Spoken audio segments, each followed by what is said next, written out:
지난주 5화와 6화는 그동안 모범택시가 걸어왔던 이유와 또 앞으로 어디를 향하고 있는지 그 본질을 다시 보여준 회차였던 것 같습니다. 특히 5화는 장 대표가 왜 모범택시를 만들었는지, 그리고 그 시작에 어떤 고통과 후회가 있었는지를 차분하지만 깊은 감정으로 전해줬는데요. 15년 동안 마음속에서만 부서져 있던 죄책감을 다시 꺼내놓는 장면들은 단순한 사건 이상의 감정선을 느끼게 했던 순간들이었습니다. 그리고 함께 옆에 있어주는 무지개 운수팀의 모습은 모범택시라는 이름이 단순한 복수를 의미하는 것이 아니라 함께 버티고 대신 싸워주는 존재라는 걸 다시 확인해 준 것만 같았습니다. 개인적으로 5화는 참 슬펐습니다. 박동수와 박민호 이야기가 다시 꺼내진 순간 우리는 시즌 1에서 느꼈던 감정으로 자연스럽게 돌아가게 되었고, 당시 사설 과목과 연결되는 장면들은 그때의 냄새와 공기를 그대로 다시 느끼게 했습니다. 잊고 있었던 감정이었는데 마치 오래된 상처를 들춰낸 것처럼 마음 한편이 시리더군요. 그리고 이어진 6화. 분위기는 슬픔에서 분노로 넘어가는 느낌이었습니다. 승부조작 그리고 도박과 같은 비교적 표면적인 범죄 속에 사실 더 깊은 구조가 숨어있다는 걸 천천히 드러내기 시작했죠. 처음에는 그저 배구 도박쯤이었다고 생각했지만 에피소드가 진행될수록 그 안에는 누군가가 설계한 계획이 있다는 분위기가 진하게 흐르면서 단순한 에피소드가 아닌 시즌 전체의 핵심 사건으로 이어질 수 있다는 강한 암시를 주었습니다. 특히 엔딩에서 등장한 은문석, 등장 한 컷만으로 분위기를 완전히 바꿔버렸습니다. 얼굴도 제대로 나오지 않았는데 그 뒷모습과 목소리 하나만으로 앞으로의 전개가 완전히 뒤흔들릴 것 같은 예고가 되었죠. 모범택시가 원래 이런 예고를 잘했지만 이번 6화의 엔딩은 정점이었다고 생각합니다. 보는 사람의 상상력을 다시 자극하는 장면이었고 마치 여기서부터가 진짜 시작이야 라고 말하는 것 같았어요. 5화와 6화는 각각 한 사람의 아픔과 한 사건의 진실을 넘어 결국 이 모든 것이 어떤 큰 흐름으로 이어지게 될지 시즌 3가 어떤 결말을 향해 달려가고 있는지를 보여준 에피소드였다고 생각합니다. 그리고 그 과정에서 독이 역시 단순한 복수자가 아니라 점점 구조의 중심에 서는 느낌을 강하게 주었는데요. 지금까지는 악을 응징하는 역할이 강했다면 이제는 그 악의 뿌리를 잘라내는 단계로 넘어가는 것처럼 보입니다. 그리고 이제 드디어 7화. 승부조작의 실행자가 전현태 한 명이었다는 사실, 임동현과 조성욱 사이에 균열이 생기기 시작한 장면, 그리고 마지막 박민호의 목소리가 던진 충격적인 한마디. 이 모든 흐름은 다음 회차에서 본격적으로 터질 것 같은 기분이 듭니다. 도기가 누구를 손잡고 누구를 공격할지, 그리고 조성욱이 어떤 방식으로 무너져 갈지, 그리고 은문석이 본격적으로 모습을 드러내는 순간 어떤 전개가 펼쳐질지. 7화는 지금까지의 분위기를 완전히 뒤집는 전환점이 되지 않을까, 그렇게 기대하고 있습니다. 이제 7화의 이야기를, 그리고 그 속에서 우리가 보게 될 새로운 감정의 방향을 함께 걸어가 보겠습니다. 도기는 회의실 모니터에 띄워진 이름 하나를 바라보고 있었습니다. 전현태. 승부조작 사인을 받았던 선수가 모두 한 명이었다는 사실이 밝혀졌지만 도기의 시선은 단순한 가해자라는 단어에서 머물지 않았습니다. 오히려 그의 표정은 한 사람을 바라보는 것보다 한 사람을 통해 시작된 더 깊은 구조를 바라보는 듯 했습니다. 전현태 선수의 경기 기록을 보면 정확하게 특정 시점 이후로 경기력이 떨어져 있습니다. 단순한 체력 저하라긴 이상하죠. 고은은 조심스럽게 말을 이어갑니다. 어쩌면 그때부터였을지도 모르겠어요. 승부조작이 시작된 게. 도기는 잠시 고개를 숙입니다. 그리고 천천히 말을 남기죠. 시작된 게 아니라 시작되도록 만들어진 거죠. 그 말 속에는 단순한 추측이 아닌 어떤 확신이 담겨 있었습니다. 그리고 무지개 운수팀은 그 말의 의미를 직감했습니다. 지금까지 알고 있던 사건은 단순한 범죄가 아니라 누군가가 설계한 판이었다는 것. 하지만 화면은 곧 다른 풍경으로 전환됩니다. 배구 코트 한가운데 서 있는 전현태. 코트 조명이 꺼지며 하나씩 사라지는 순간 그는 혼자 그 어둠 위에 서 있습니다. 손바닥을 바라보는 그의 눈빛은 뭔가를 간직하고 있는 듯하지만 동시에 아무것도 기억해내지 못하는 공허함도 함께 담겨 있습니다. 그 순간 조명 뒤편에서 울리는 목소리. 네가 잘한 거야. 선택은 너였으니까. 목소리의 주인이 모습을 드러내지 않아도 전현태의 몸은 자동으로 반응합니다. 손끝이 떨리고 숨이 얕아지고 어깨가 굳어갑니다. 그 목소리를 듣는 순간마다 그는 마치 자신의 몸과 마음을 붙잡고 있는 실이 보이지 않는 손끝에서 흔들리는 것처럼 무력해집니다. 그런 전현태의 모습을 잠시 바라보는 카메라는 다시 무지개 운수로 전환됩니다. 도기는 임동현의 이름을 띄워놓고 말하죠. 둘의 관계가 깨지고 있어요. 고은의 손은 키보드를 조용히 두드리며 각종 데이터를 정리합니다. 임동현, 조성욱 두 사람 사이에 금융거래가 끊어진 시점이 있어요. 사건 당일을 기준으로 며칠 전부터 흐름이 바뀌었어요. 도기는 고개를 끄덕입니다. 그럼 지금은? 고은이 생채기 난 듯한 목소리로 말합니다. 지금은 돈이 아니라 협박으로 이어지고 있어요. 그 말에 장 대표가 숨을 들이키는 소리가 들립니다. 설마... 하지만 도기는 조용히 고개를 돌립니다. 그렇죠. 설마를 넘어서는 일입니다. 카메라는 이제 조성욱의 얼굴을 보여줍니다. 누군가를 향해 손을 내리꽂는 순간 카메라의 초점은 전현태에게 향하지만 그 손끝이 가진 폭력은 단순한 분노가 아니었습니다. 그는 자신이 가진 모든 것을 지키기 위해 더 잔인해지고 있는 중이었습니다. 버러지 같은 게 나한테 이렇게 해. 네가 감히... 목소리는 터져나오지만 그 속에는 두려움이 자리 잡고 있었습니다. 그러나 그 장면을 누군가 바라보고 있었습니다. 바로 도기. 그는 조용히 숨을 들이마십니다. 그 숨에는 분노가 아닌 판단이 담겨 있습니다. 지금이야. 그리고 도기는 조용히 뒤돌아섭니다. 그 뒷모습에는 한 사람을 잡는 게 아니라 한 구조를 무너뜨리겠다는 결단이 깔려 있습니다. 다시 무지개 운수 내부. 고은이 조용히 말합니다. 전현태도 계속 혼자였겠죠. 도기는 그녀의 말에 천천히 고개를 끄덕입니다. 우리가 그를 의뢰인으로 받아야 하는 이유가 그겁니다. 장 대표는 한동안 눈을 감고 있다가 천천히 입을 엽니다. 그렇다면 도기 씨가 직접 만나보는 게 좋겠어요. 도기의 시선은 잠시 흔들리지만 곧 단단하게 고정됩니다. 네, 제가 가겠습니다. 그리고 화면은 서서히 어두워지고 마지막 문장이 천천히 떠오릅니다. 가해자일 수도 있지만 피해자였을지도 모른다. 전현태를 찾아간 도기의 발걸음은 조심스러웠습니다. 마치 지금 그를 향해 나아가는 것이 누군가를 응징하려는 발걸음이 아니라 한 사람의 잃어버린 시간을 마주하려는 듯한 무게를 지닌 발걸음처럼 보였습니다. 배구체육관은 이미 조명이 꺼진 상태였고 도기는 조심스레 문을 열고 들어갑니다. 코트 한가운데서 누군가가 천천히 공을 던지고 있었죠. 전현태. 도기가 다가오는 소리를 듣고 고개를 돌렸지만 그는 의식적으로 아무 표정도 짓지 않으려는 듯 무표정을 유지했습니다. 그저 도기를 바라볼 뿐이었죠. 도기는 그에게 다가와 천천히 말을 걸었습니다. 전현태 선수 맞죠? 전현태는 짧게 고개만 끄덕였습니다. 마치 자기 이름을 듣는 것만으로도 불안감이 올라오는 듯한 감정이 텅 비어버린 눈빛이었습니다. 도기는 조금 더 가까이 다가가 이야기합니다.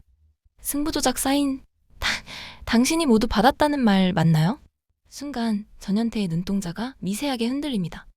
그리고 그는 도기의 시선을 피하듯 손끝을 바라봅니다. 손바닥은 땀으로 젖어 있었죠. 도기는 그의 표정을 읽고 조심스럽게 말을 이었습니다. 당신이 원해서 한 게 아니었을 수도 있잖아요. 그 말에 전현태는 잠시 숨을 삼킵니다. 원해서...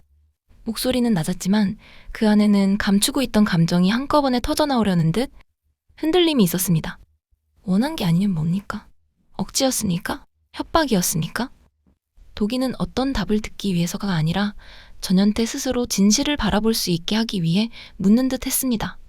그런데 전현태는 끝내 입을 열지 않습니다. 오히려 도망치듯 체육관을 빠져나가 버립니다. 그리고 다음 장면은 도기가 무지개 운수로 돌아오는 길. 차 안에서 도기는 잠시 눈을 감습니다. 그리고 이렇게 중얼거립니다. 조성욱, 이 사람은 그냥 승부 조작을 한 게 아니야. 고은에게 전화를 걸어 자료를 요청하고 자료를 받은 도기의 표정은 점점 굳어갑니다.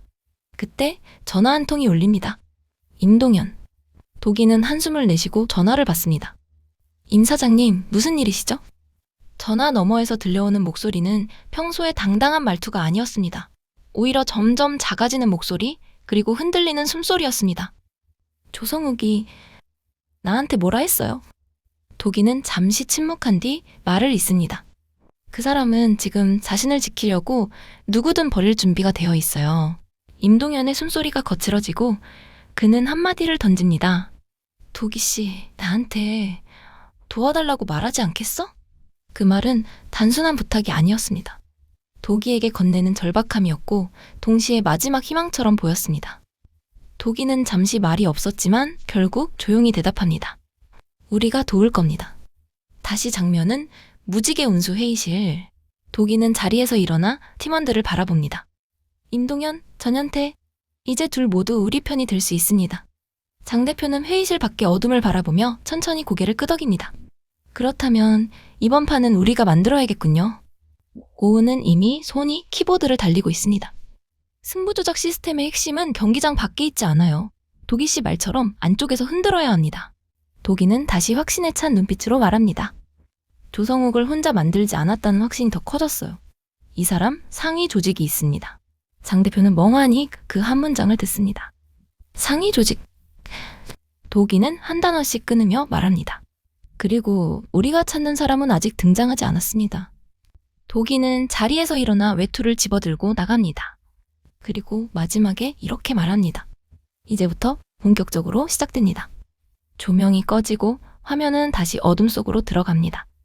임동현을 만나고 돌아온 도기는 이번엔 조성욱을 직접 흔들기 위한 계획을 세우기 시작합니다. 내부에서 균열이 발생한 조직은 바깥에서 힘을 주지 않아도 스스로 무너질 가능성이 높았기 때문에 도기는 무너지는 순간을 기다리기보다 그 순간을 만들어내기로 선택합니다. 어둑해진 밤, 조성욱이 홀로 남아 휴대폰을 붙잡고 있습니다.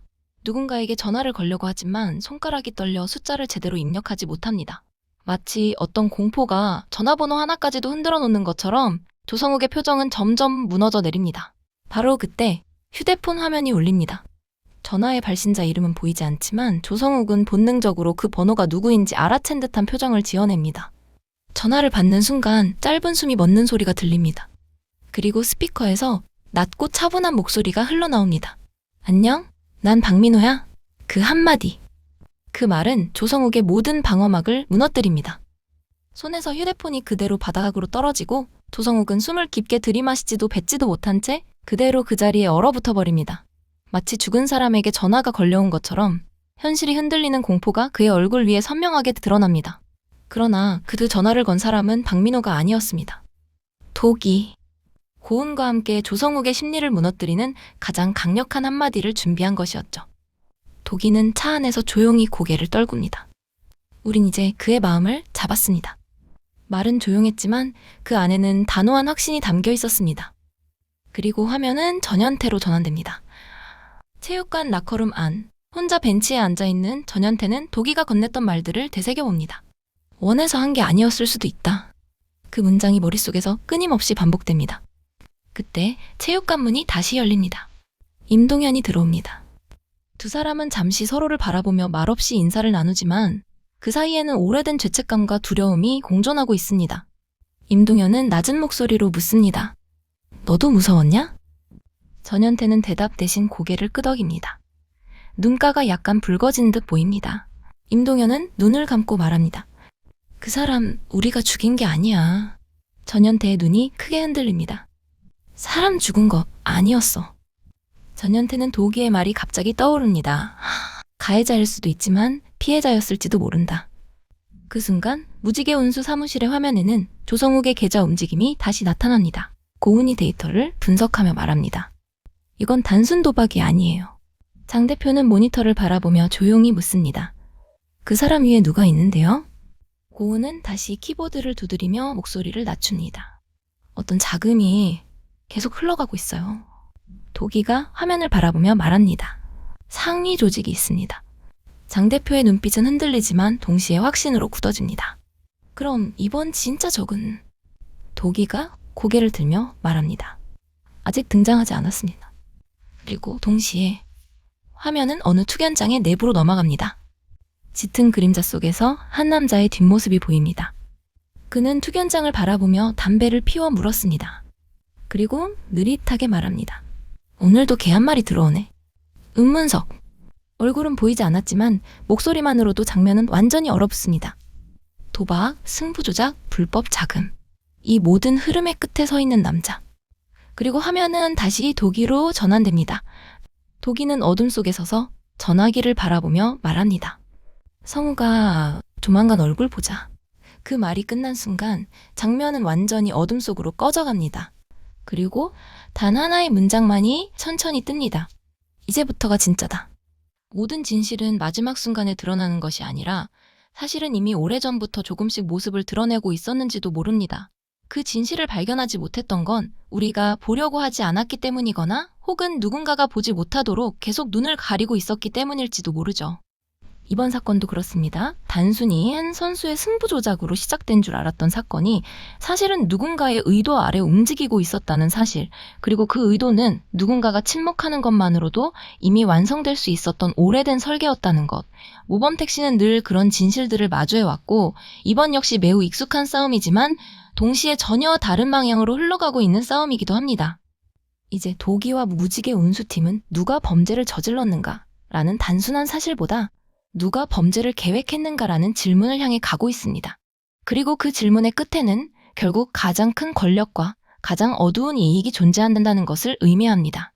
5화 그리고 6화에서 우리는 장 대표가 지금까지 살아온 이유를 조금은 이해하게 되었고 박묘 사건이 한 사람의 고통을 넘어 어떤 시스템과 연결되어 있는지를 다시 떠올리게 되었습니다. 그리고 이번 승부조작 사건이 박민호 사건과 전혀 다른 사건이 아니라 오히려 같은 뿌리에서 나온 또 다른 비극이라는 것을 우리는 천천히 깨닫기 시작했습니다. 도기는 이제 단순한 복수자가 아닙니다. 그는 더 이상 누군가의 의뢰를 받아 대신 싸워주는 사람이 아니라 그 의뢰의 근원과 구조를 향해 나아가는 사람으로 자리하고 있습니다. 그리고 그 길은 과거 장 대표가 혼자 걸었어야 했던 그 길을 이제는 함께 걸어가겠다는 의미이기도 합니다. 임동현, 전현태, 박민호. 이 세 사람의 이름은 처음에는 각각 다른 사건으로 분리되어 보였지만 지금 이 시점에서 모두 같은 방향을 향해 이어지고 있습니다. 그들이 피해자였는지 아니면 가해자였는지는 아직 명확하지 않습니다. 하지만 분명한 건 그 누구도 스스로 원해서 이 자리에 서 있는 것이 아니라는 사실입니다. 도기는 그 사실을 가장 먼저 알아채버린 사람일지도 모릅니다. 그렇기 때문에 그는 그 누구도 버리지 않으려고 합니다. 설령 그 사람이 지금은 죄의 중심에 서 있는 사람이라고 해도 그 죄의 시작을 만든 것이 다른 누군가였다는 사실을 알고 있기 때문입니다. 그리고 이제 그 누군가가 서서히 모습을 드러내고 있습니다. 조성욱 위에 또 다른 사람이 있고 그 사람의 위에는 다시 더 큰 조직이 있을지도 모릅니다.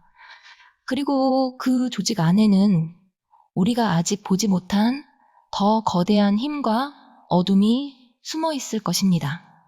6화의 마지막 투견장에 등장한 뒷모습만으로도 전율을 만들었던 은문석. 그가 어떤 사람인지, 어떤 조직과 연결되어 있는지, 그리고 그가 어떤 목적을 가지고 움직이고 있는지는 아직 드러나지 않았습니다. 하지만 분명한 사실 하나, 그는 더 이상 조종당하는 사람이 아니라 누군가를 조종하는 위치에 서 있는 사람이라는 것입니다. 그리고 7화는 그 조종의 시작을 보게 될 것입니다.